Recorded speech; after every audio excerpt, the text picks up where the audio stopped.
Hi, this is Brad Power, and we have another meeting of the Cancer Patient Lab on our weekly webinar series. Today, we're happy to have Deb Christensen from Cancer Help Desk to talk and share her perspective on helping patients navigate cancer care, which is all about what we're about with the Cancer Patient Lab. Just two housekeeping disclaimers at the front end, which we always do, which is this is for information purposes only. We're trying to help patients get information that they can take to their medical team, but this is not medical advice. You should review whatever you hear today with your medical team if you find useful insights. Secondly, I call it the Miranda rights. Everything will be made public. So if you're concerned about your image being made public or anything you say, do not show your image, change your name, and don't say anything, because we'll be making all this public. And then finally, the Cancer Patient Lab is a patient-led nonprofit community, and we would welcome any donations that you might be inspired to make.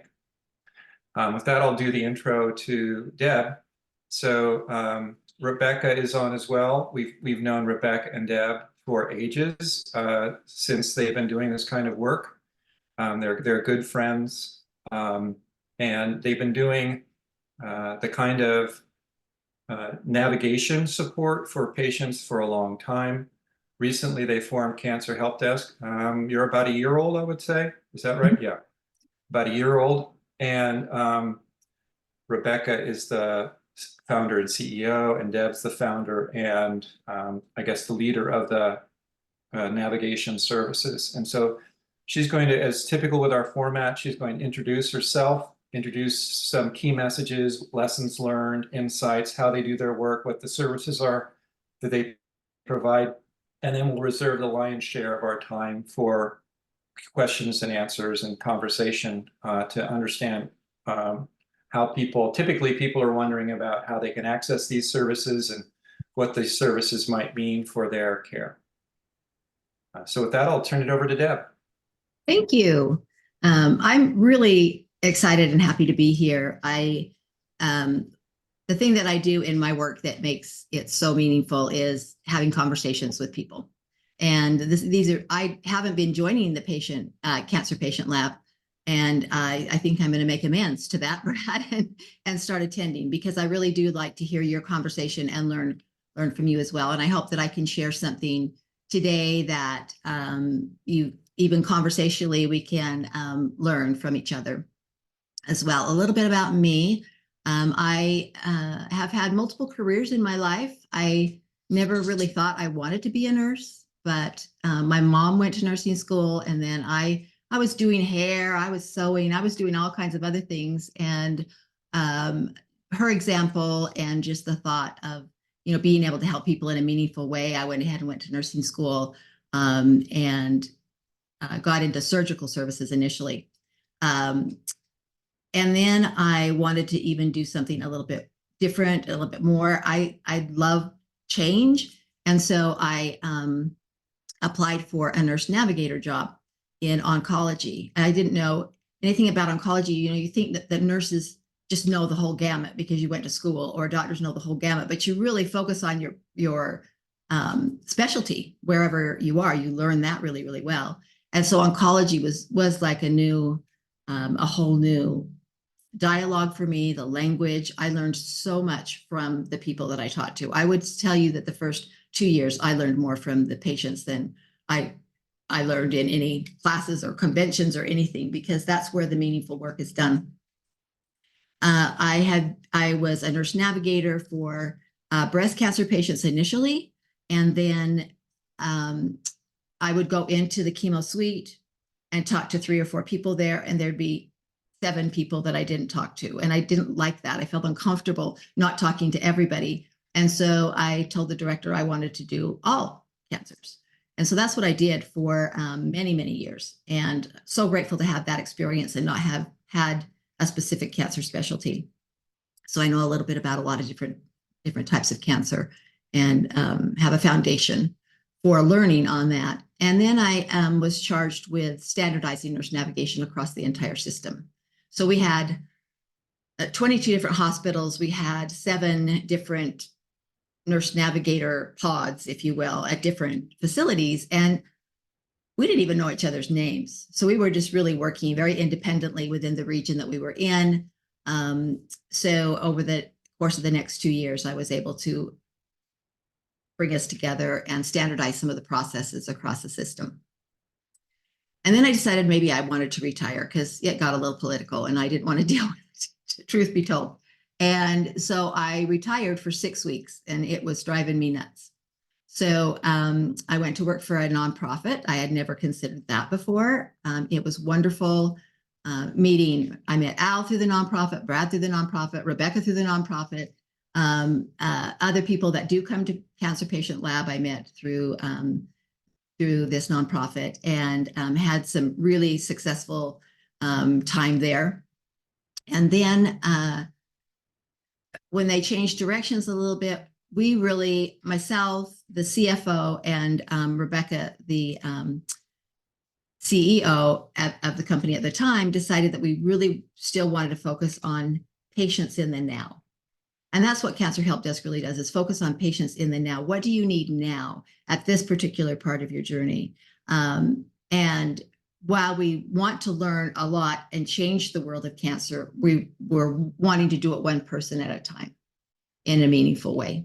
So that's a little bit about me and about why I wound up here at Cancer Help Desk. I'm going to share a few slides with you to just help me stay focused on what we do, how we do the work, and give you a case history. So let me share my screen and then I'll jump into that.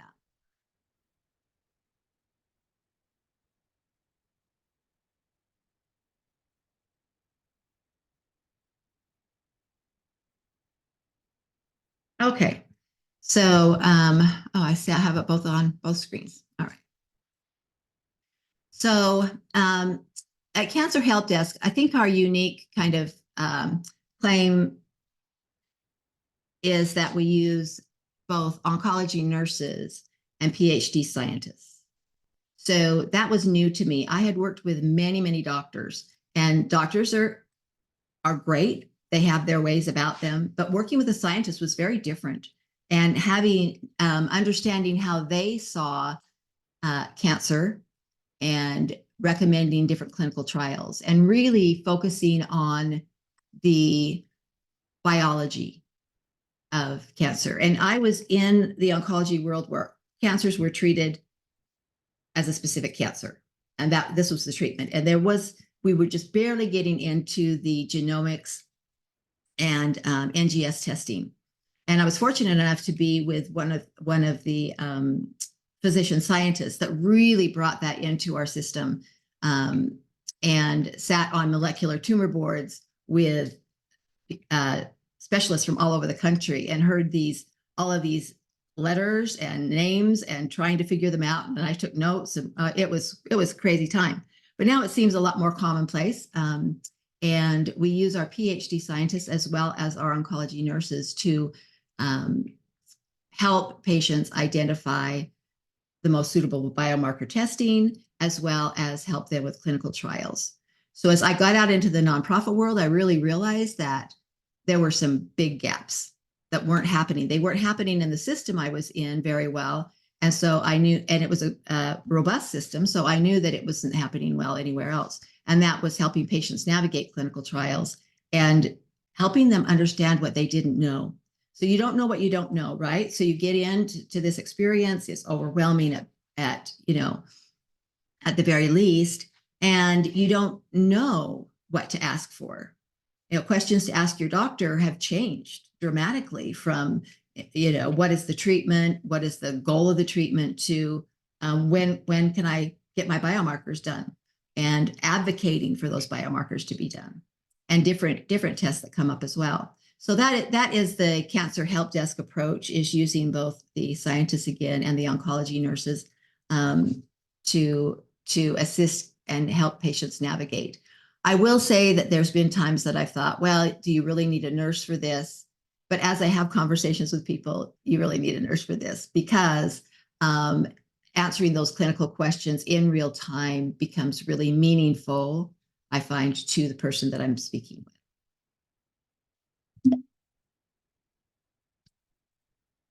Okay, so some of the things that we specifically do, we can gather records, review medical records, and then assess, has biomarker testing been done? Do you even know what biomarker testing is? So my strategy when I first contact a patient is to just ask them, just have a conversation, basically. And through that conversation, glean, has biomarker testing been done? Do they even know about biomarker testing? So that I have a good jumping off point to, begin educating. Again, clinical trial navigation. I'm sure anyone that's delved into clinical trials recognizes that it is very complex. And even when you've been sifted through and you think somebody qualifies for a clinical trial, there'll be something that falls through. So at Cancer Help Desk, we really feel like having plan A, plan B, plan C, that you have plans in place before you need them. And hopefully you won't need them, but you have them anyway. And then consenting patients for data collection. So then helping in the broader scope of learning more about cancer, how to beat cancer, how to treat it effectively. This is just some of our leadership team. Rebecca, who's on the call, Shelley is our CFO. She's traveling today, or she'd definitely be here with us. Two of our scientists. I really can't say enough about how they look at a case so much differently than the doctor, and they're able to provide a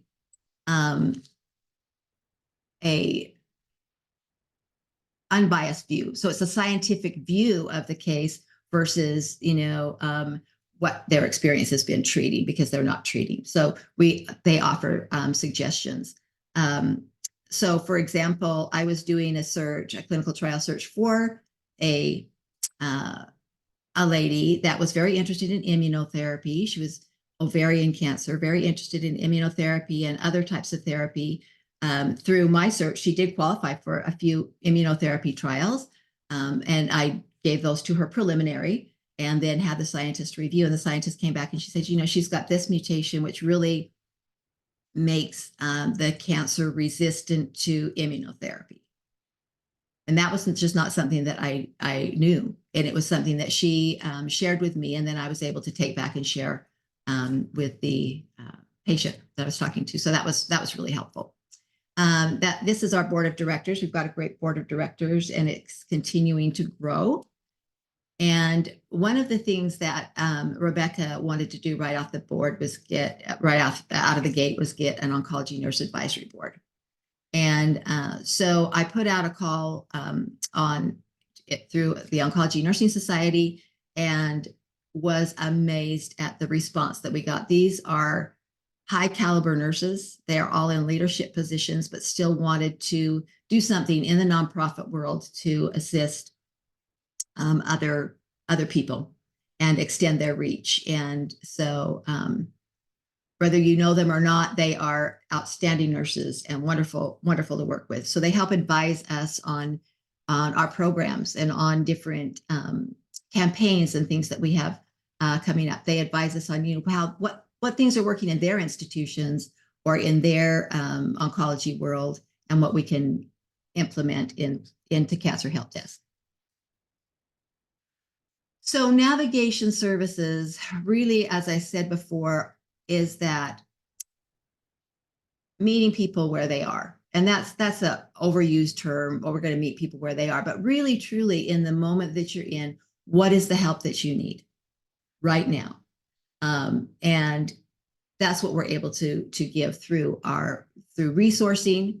So Cancer Help Desk doesn't do it all, but we do know companies that do certain pieces of this well, and that we're not associated with them financially, but we're associated with them because they do a good job, and we know they do a good job. And so then we can provide people with those resources, as well as coaching. So I never thought of myself as a cancer coach, but I'm actually a pretty good cancer coach in the long run. I've been working with a family right now, and we have multiple conversations She will ask questions about how do I approach the doctor about this? Would you do this? Would you do that? Very, very invested in the care of their loved one. And it's been just a joy to work with her and help coach her along without giving specific advice, because it's difficult. We can identify program like patient's assistance, expanded access, compassionate use, expanded access, basically the same thing, but we can identify those places that can help with that. And I'll share a story about patient assistance in a little bit. One of our board members is a survivor, a cancer survivor. And the most important thing to him is he wanted to know who's on my team. Who are the experts that I need to have on my team? And at this previous organization, one of our scientists was able to identify his A team. And he is doing exceptionally well with this care. So that's one of the things that we do have a list of specialists that we know are maybe more open-minded. Some of the larger facilities kind of struggle with the whole open-minded piece of it, only just because they have more constraints based on their institution. So knowing who some of the forward thinkers are in the different cancers, and then being able to suggest those is part of, again, our coaching and guidance. And we do call it guidance. Navigation isn't, I think of a navigator as a guide more than anything else, just guiding you along the cancer planet, if you will. And then I think I mentioned there's coaching mentioned throughout this. I don't know about you all, but it always helps me to bounce ideas off of somebody else and to ask. And that's pretty much why you're here, right? I mean, to talk with each other and have these great conversations, these rich conversations, and agree to disagree. But owning your health and owning your journey is so important. So this was a tough case, actually. It was a young gal with brain cancer, and kind of came to us a little bit late in her treatment course. It was a recurrent glioblastoma. She was being treated at a top institution. The mother was in a lot of conflict about what to choose for her daughter, and we started a conversation, and then she preferred texting. So she was texting me and sending me these different information about her daughter. And she says, can you believe it?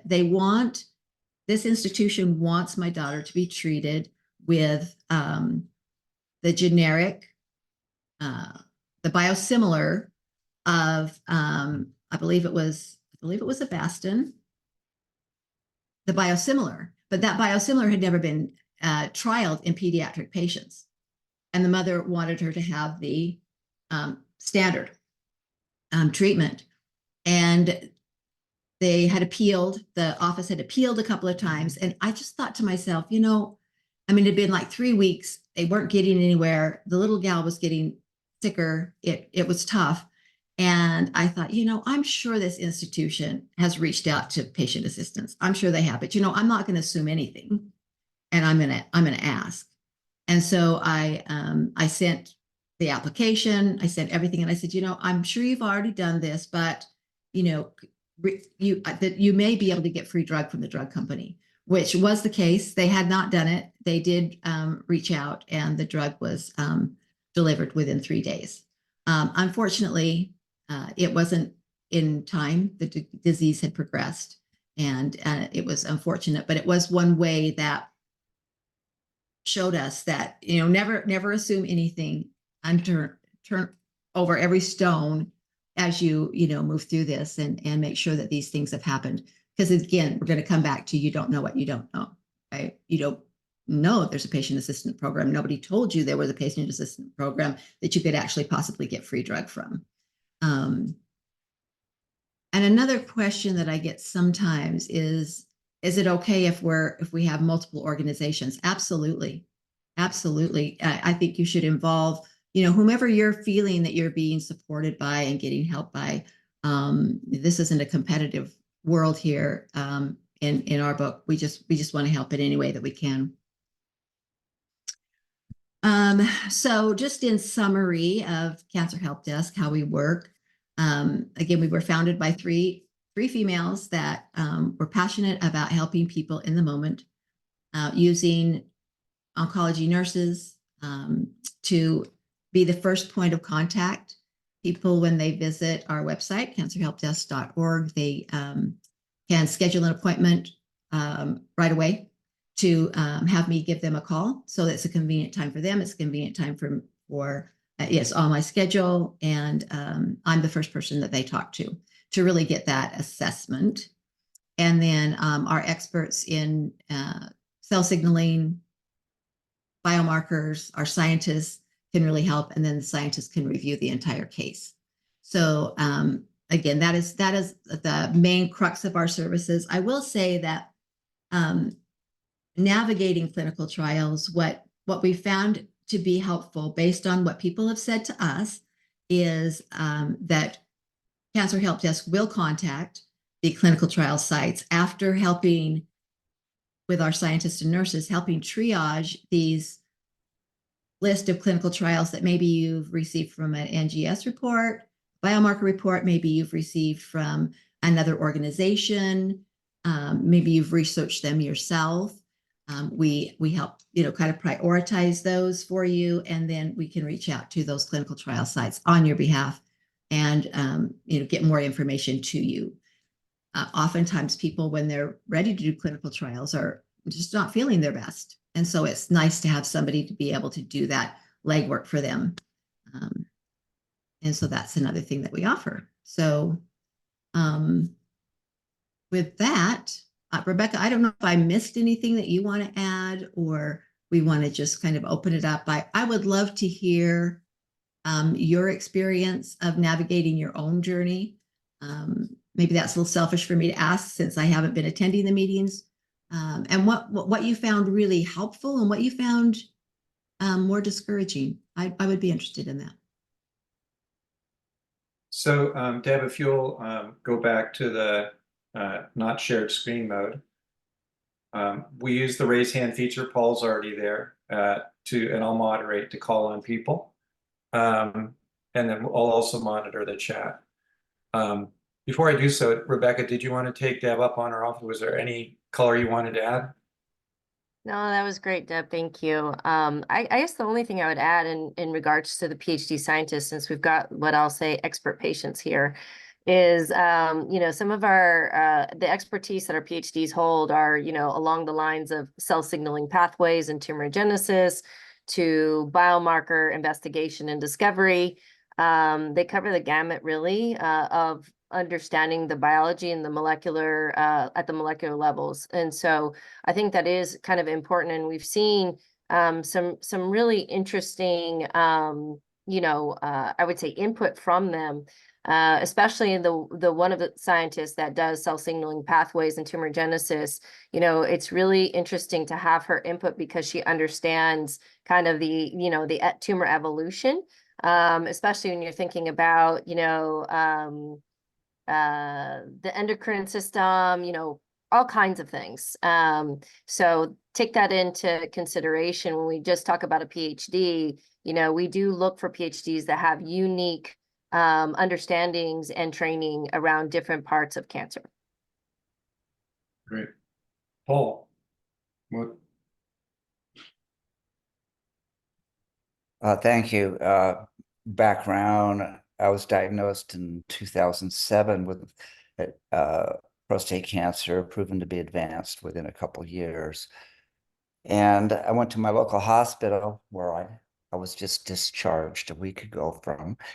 They have a great cancer center, and they had a navigation program for breast cancer in place, which was really highly regarded and an excellent model. And I studied that and saw how great it was for the patients to have access to an educated viewpoint to guide decision making and navigate emotional support and other needs and integrate them into an individual's case. And I said, well, why is this only available for breast cancer? And so I joined the board of that organization, and we transformed it into every cancer, every gender, every age, everybody is eligible for navigation for their cancer. And it's not cancer specific. So I'm a little suspicious of the cancer specific model, and I'm an advocate for the universality of support for cancer patients. That Absolutely. said, there's a couple things that aroused my curiosity. One was with your example patient that said was denied standard of care treatment. And that is really weird because of what we encounter usually, and especially really frequently in advanced prostate cancer, where I am deeply immersed all over the country, what seem to be top institutions, is they're not allowed to even consider any therapy or any avenue of approach which is not established as the standard of care. They can be fired from their MD, PhD, senior staff position if they suggest considering something that's outside of standard of care. So this is can be an enormous obstacle. And then we see patients needing to leave these institutions and establish care at more enlightened institutions, just so that non-standard, because the standard of care is always changing. It's a vague, amorphous thing that very slowly moves towards inclusion of best evidence and practices, but it's by no means the end all and be all. Just wait a year and you'll see it has changed. So that's something that, again, I'm suspicious of and ready to challenge. And this has been our experience. The other question I have is you're a PhD scientist. Who do they work for? What is their research focus? For what do they get paid? Because if they're not also a clinical oncologist working on the front line, how do they integrate the scientific knowledge into what's best for this patient today, which is your focus? Because a lot of times have an axe to grind. They want to pursue their own specialty of research, which may be much more broad and biomarkers that have not yet proven themselves to be that applicable for decision making today. So how do you keep the focus on educated, experienced care of the individual patient and not get diverted by this? I'm curious about how many of your board members actually work for Cancer Help Death, and how many desks, and how many are working somewhere in other institutions, and they're just sort of volunteering and throwing their expertise in, which is great. But how devoted are they to picking up the individual patient at the inception, at the intake where you are, and then saying, okay, here's where we start and how we proceed. And a lot of which you related about analyzing medical records and pathology reports and then biomarker analysis is great. I would just have questions about, is there sort of is a focus kept on the individual patient throughout the whole process? Well, I'm going to answer just the first and part of the second question, and then I'm going to let Rebecca talk about our scientists a little bit more. So on the particular case that I was talking about, the insurance company didn't want to pay for the initial drug that was using the Avastin. Okay, they didn't want to pay for that. They wanted to use a biosimilar. So it's a similar drug but cheaper. So it wasn't a change in standard of care per se, but it hadn't been trialed. The biosimilar drug had not been trialed with pediatric patients. And this mother was a huge advocate for, she wanted her daughter to get the drug that had been trialed in pediatric cases. So yeah, if I alluded to the standard of care piece, I'm sorry about that. That way, it wasn't standard of care, but it was it was the generic, not the brand. It was a biosimilar, which you will find a lot of insurance companies are going that direction too, because they're cheaper as well. And then I don't know that I mentioned that Cancer Help Desk is a nonprofit. And so we do have a lot of people that are supporting us while doing other things as well. So Rebecca, do you want to talk about that a little bit? No, that's okay. Go ahead. Oh, okay. So, so anyway, so our scientists, we have to come back to the point that we aren't telling people what to do. So we are empowering people with information to take back to their oncology team.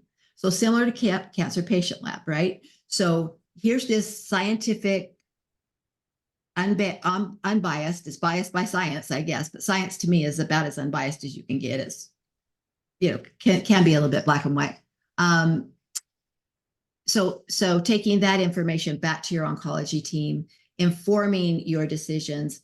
Again, I'm working a case right now, and there are so many different opinions, so many different avenues to take. It's so difficult and challenging for the people involved with this case to, be able to make a decision for their care, because there's so many different, opinions. So I think sometimes that can be a little bit challenging for people to get a lot of different opinions, but the science helps to kind of sift through that by giving the scientific perspective. So do they stay focused? Do they do other things? Yes, they do. They have other roles and other, part-time jobs as well. And we do charge for that piece, for the scientific review, but it's minimal. It's only really enough to cover the price of our scientists. So again, that's why we wanted it to be a nonprofit, to not be in the business of taking money, or to even need support that would bias our decisions. That's why we feel like we're a neutral oncology liaison for people. Does that answer the question? Kind of, maybe.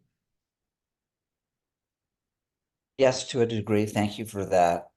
When we're looking at talking to experts, we're talking about who are the very best clinical oncologists in the country and in the world who are actually creating the clinical trials based on best available emerging information and following through and then refining them into the next generation of trials. So really the top docs in the field, and usually for a specific cancer, or sometimes multiple. And those are the people that we want to hear from and discuss and have consult on our own cases, not somebody who, you're a PhD scientist and you're working in this field of immunology and you've got this vast array of topics, but how has it been applied to human beings with this diagnosis at this stage? If they can't address that, then I would say, thank you very much for your service. Yeah. Yeah. Well, if it gives you try information. to find that other source that can be so informed that they can say, no, this is a much better avenue to explore, whether it's be a clinical trial, etc., than this or this or this. And that requires a degree of experience and knowledge and judgment, which is extraordinary. It's not common. Thank you. Building on Paul's question, how does it work with your relations with the medical team? On the one hand, they could view you as a great asset who's going to come up with ideas. On the other hand, they may be trying to move down a path and you're disrupting their progress. And so the patient is the one who has to bring that. So you almost like you have to educate the patient on things that they should bring to their medical team, and then arm them with the information. So what's the evidence? What are the sources of evidence that would be persuasive to that oncologist you're asking to change perhaps the path they were headed down? Can you describe a little bit about those dynamics? Yeah. So it works both ways. It really does depend on the provider.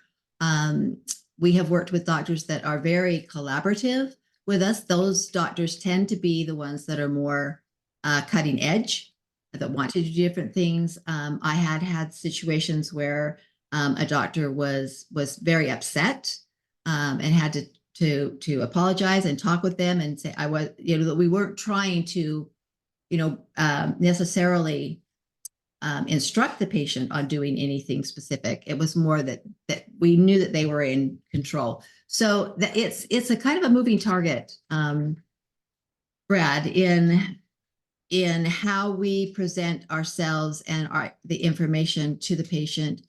All of our reports, anything that we give, does really stress talk with your oncology team. They're your quarterback. We're here to arm you with information to share. Okay. And then building on another point that I think Paul was raising, it's around business model. You're a nonprofit, yet you've got staff, and I guess they're part-time. But can you describe a little bit about how your business model works? And it comes back down to, the patients here or the patients that will be reading these notes. Mm-hmm. In order to access your services, presumably you referred to you're making nominal charges. So can you talk a little bit about your fee structure and how patients access your services? Sure.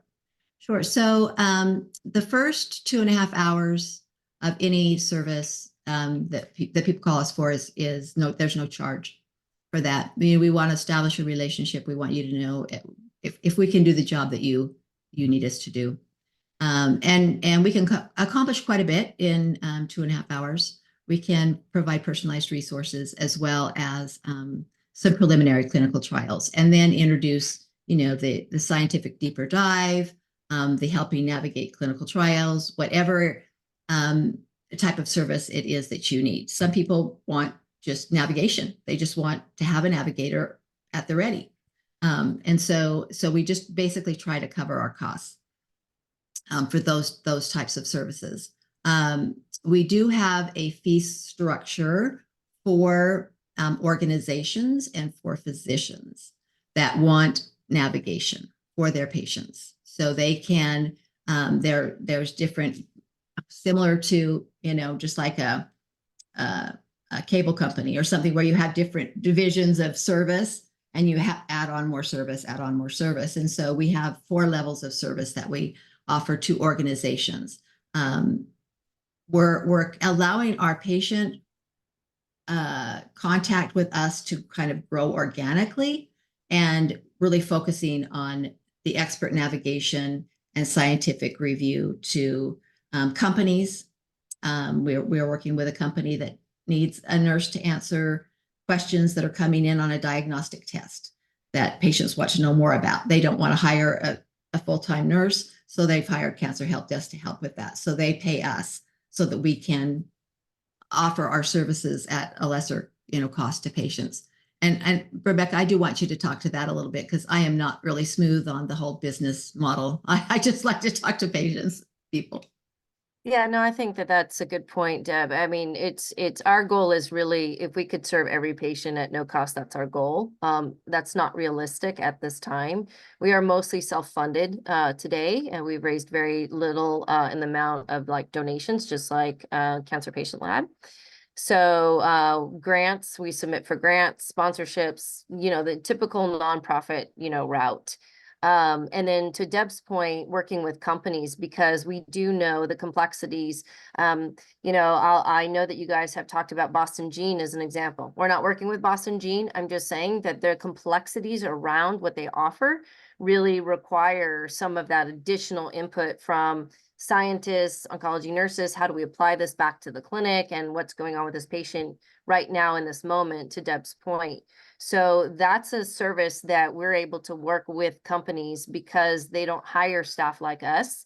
And so that's where an area that we're really focusing on to help patients navigate through some of the complexities around these tests. You know, being able to talk to them with their clinic, or even getting access to that test when, especially when, you know, Boston Gene is a great example. I mean, there's plenty of physicians saying, I'm not going to order this test. And so how do we help the patient get access to that test, talk them through it, and then, you know, help, you know, provide kind of the logical steps to get there to where it's not threatening, you know, to the physician, and we really can help that patient get what they need. So that's an area that, well, we know that we're providing add value to, not just to the patient, but to those companies. So that's where we're making hopefully some money to cover our costs for our time, and you know, it's expensive to have oncology nurses and PhD scientists. I'm sure you all know that. So that's really our goal, and to continue to offer the services at no charge to patients. And just building on something you said, but just let's focus on it. What is the profile of the ideal patient or caregiver who comes to your, you know, cancer help desk? If I'm a patient listening to this or reading this, you know, in another time, what would my profile be that would say I'm really the right one for using your services? Any patient. I mean, we really don't profile. You know, it used to be, and Deb, I'm sorry, I'll let you speak, but I mean, it used to be that in our previous organization, we really were supporting late stage patients. And our goal really is even to get it earlier and earlier, because we know that there's a lot more that can be done earlier on in the disease. And so we're really helping anybody, Brad. And I wouldn't say it's a very specific profile of a patient. And as we continue to grow, we'll bring on other PhD specialists. That's why we're diversifying our board, and doing some unique things to make sure that we really can provide that support. But I wouldn't say that we've said we've got a specific profile of a patient. Do we tend to get later stage patients? Yes. Right now we're starting to get some earlier stage patients. So I don't know, but Deb, you have another answer to that? Well, we were very thoughtful with our name, Cancer Help Desk, to be inclusive of anybody that needs help. And, you know, I'll keep going back to the fact that we want to help people exactly with what they need in that moment. And we know that the journey changes.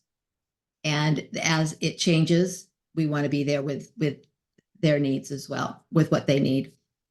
And so I think anybody can benefit from, you know, speaking with, having a conversation, basically.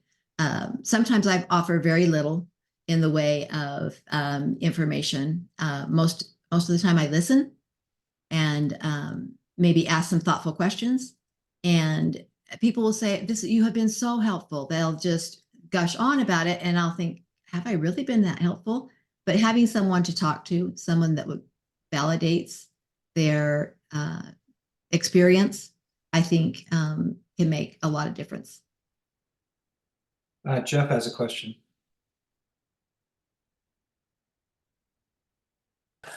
I'm gonna give you kind of a background on how I agree. You know, I've learned a lot from Paul and other patients through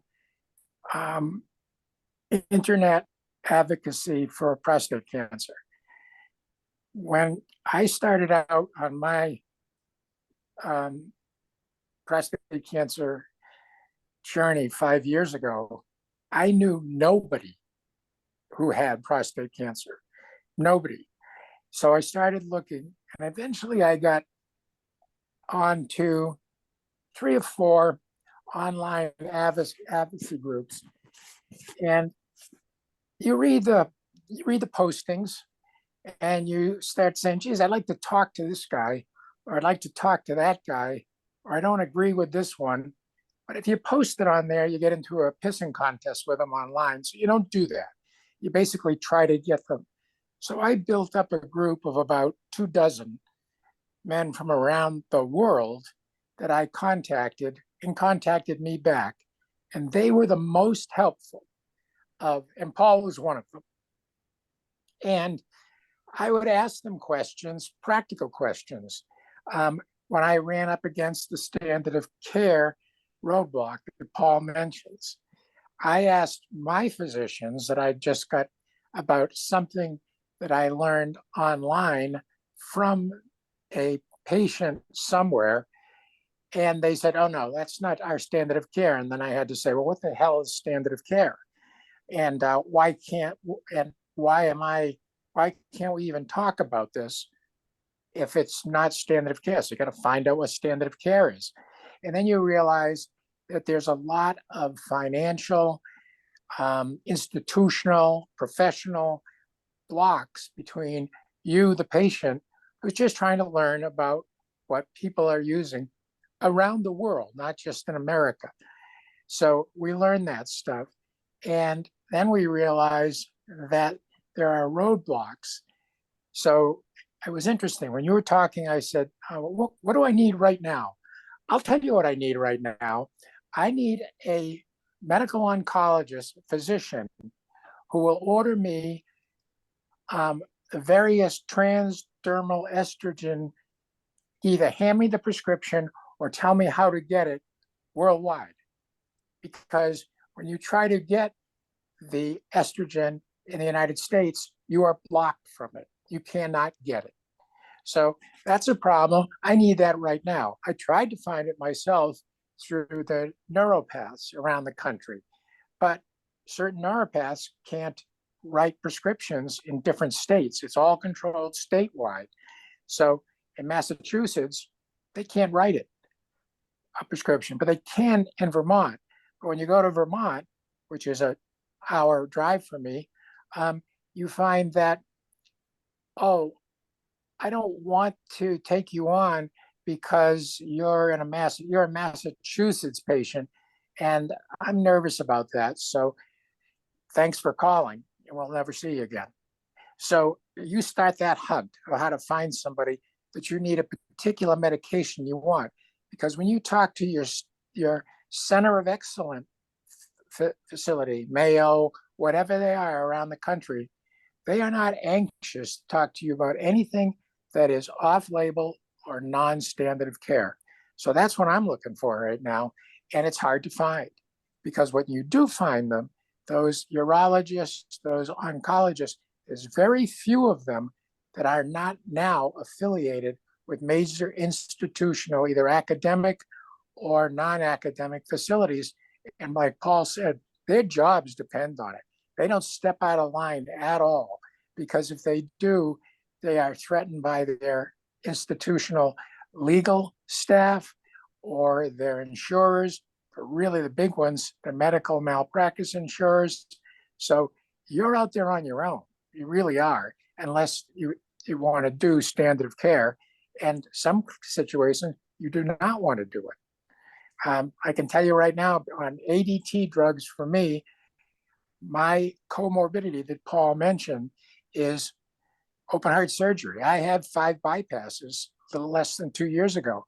As soon as you start to read the side effects of ADT, besides osteoporosis, besides pre-diabetic, besides a lot of things, you realize there's some alternatives to that. And one of them is, for me, it's transdermal estrogen, but you got to try to find it. And who's going to monitor you? And how do you get your blood tests every month to make sure that you aren't exceeding the limits? So it's a big deal. And if you're looking to get paid for that, and I'm your customer, you got to tell me how you're going to do it before I write anybody a check, ever. So, because if it's coming from Medicare, fine. If it's coming from Blue Cross Blue Shield, fine, because they've been paying all my bills. But I have to get any bill that gets paid by Medicare has to be an approved Medicare. They won't they won't pay. Blue Cross Blue Shield won't pay anything that Medicare won't pay. So Yeah, for sure. that's how these patient navigator groups that I read about and follow up with, I wonder how they're going to do something that I'm having trouble doing on my own. Maybe they've got openings into different groups, but usually it's not a PhD scientist that's getting paid by an academic institution because they don't want to go near anything that's off label. So that's my little speech. Yeah, yeah. Well, that you have a point, there, and what you're asking for wouldn't be something we would be charging for anyway. It's not, doesn't fall within our service scope necessarily. So if you call me today and tell me that that's what you need, I'll spend 2.5 hours networking with my network to see if we can find something like that. If we can't, we can't, and I'm sorry. But if we can, then you're not out anything really one way or the other. So I would love to take that on. Hey, Jeff. You bring, I'm sorry to jump in, but it's such an important point that you have to be your own advocate to such a degree. You have to be a hunter. If you've decided you've researched this and transdermal estrogen is going to be a benefit for you and far, far outweighs the harms, then yeah, you need to collect the research and print it out and have the reference and be prepared to take it to your doctor and say, okay, if you're not giving me this, then you're putting me at risk for challenge the doc, whether he's a medical oncologist or not. And you may want to end up changing doctors. Like I did. I had my first medical oncologist when I was starting chemo, and I wanted to ask him about nutritional support for it using phytochemicals with some reasonable evidence of help with prostate cancer. Wouldn't even have the discussion. He says, no, I don't do anything that's out of the NCCN guidelines, meaning standard of care. And I said, I have those. They're on my computer. I read them myself. I know what they say. So if that's all you're going to do, what do I need you for? Paul, I had that same thing, but mine started with proton beam services. Right. I wanted the same. I asked my physician for a referral to a proton beam facility. They would not do it. They wouldn't do it. So that was my first. Okay, so I left them. We'll see you. Thank you very much. Now I'm on my own. No, okay. So for your estrogen, you may have to look further and wider. Maybe you have already. Maybe a naturopath. You go to a naturopath, and you don't even mention prostate cancer. So I know I need this for my osteoporosis and my cardiovascular risk, and you just keep it in a separate box. Or if you have a significant supportive female in your circle or in your family who's of menopausal age, maybe they can get it prescribed. If that's, I'm not saying to do that. I can't advise you to do that.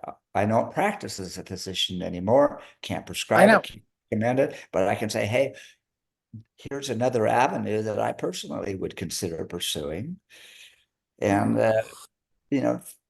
sometimes these advocacy groups online, like this one in particular, but also Health Unlocked to Advanced Prostate Cancer. It may not be good for broad questions because you get too many crazy ideas from the fringe, but if you can say, how do I get transdermal estrogen? I'm having trouble getting it. You're probably going to get 20 really good ideas from all over the world about how you might pursue that. Yeah, that's how I got what I've got. I basically got mine from timeline. That's all I'll say. Okay. Just to underline this, what we're talking about is finding physicians willing to prescribe off-label. And Glenn Sabin, our good friend, is working on trying to compile a list of such people. And so, Jeff, we could point you to ask Glenn if he might have any ideas for you. And I'm sure Sure. and Rebecca, you run into that all the time as well. Brian, we're about out of time, but Brian, you get the last question. Yeah, I realize that. Apologize. So we're talking a lot about access, and just to bring it back to the case that you mentioned with the woman that you helped her, find a biosimilar drug. I guess my question is like, how far do you get involved in that process? I think you mentioned that you identified an option for that person or that family to follow. Do you actually make the calls, like from a very tactical level? I'm just curious, like how involved you get in that, because access, as we just talked about here with Jeff and Paul, is a really tough thing. I went through it recently. It's very time consuming.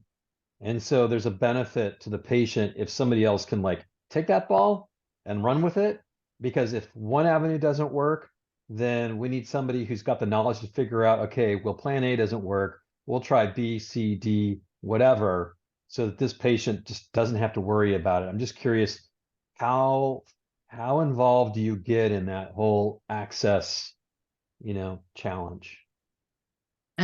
Yeah, I'll answer that. In this particular case, I needed to work through the office. So I worked directly with the office personnel on getting them the application, what they needed to do, the doctor needed to sign, basically what they needed to do. So as a navigation service, we can navigate the patient to that. I think Regan Udall is another avenue that people can do. Now, do you want me to fill out the paperwork? I could fill out the paperwork. We could do that. That's part of just expert navigation, patient to navigator type of thing, and happy to do that. Unfortunately, not everybody has the means to do that. And so looking for how involved can we get? I will say sometimes I get overly involved just because I make a connection and I can, I'm at retirement age and I can do that. It's not all about money for me, but yeah, I agree. It's totally, it can be totally frustrating. And sometimes you do hit a brick wall, and I hate that. That's probably the only thing I really dislike about this work is when I do hit a brick wall and we can't figure out a way to go further. So of course I shared a story where we were successful in that. I was working with a gentleman that really wanted, he had leukemia, and he really did want a compassionate use on a drug that the company was not offering. And we had to work through different avenues, and he had to work with his doctor as well, because the doctor had to prescribe it, say that they were willing to prescribe it before, we could get much further. So sometimes it definitely is finding the right provider that can work, hand in hand, and that's willing to work with you. I've met some extremely brilliant doctors of recent, but unfortunately the price is a little out of range for many people. Okay, to wrap us up, Deb, any closing words? Thank you very much for sharing your experience and points of view. Any closing words before we wrap? No, I want to thank you all for your comments and your questions and your thoughts. I guarantee you I will reflect on those, and just appreciate the opportunity to speak to you all and share some time. Okay.